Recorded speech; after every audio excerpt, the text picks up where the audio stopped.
Hey guys, this is Martin Svensson from music-pro.com. In this course, I'm going to learn you GarageBand for Mac. We're going to cover how to download and quick start GarageBand on Mac, and we're going to open up App Store and show how to actually get GarageBand to our computer.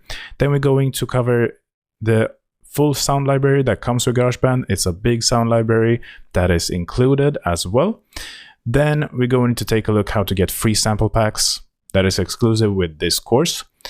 We're also going to take a brief overview of GarageBand interface, just so you can find wherever all of the different elements of GarageBand are, just so you can get a nice workflow when creating music with GarageBand.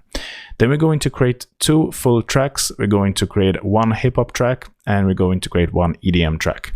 So instead of me explaining all of the different knobs and different elements of GarageBand, I'm just going to create a track from scratch, a full track, or actually 2 full tracks. And from there you will learn how to master GarageBand by creating music instead of just having all of the talking about theory of different stuff in GarageBand. So I really hope to see you in the course where we will cover all of this and you will master GarageBand.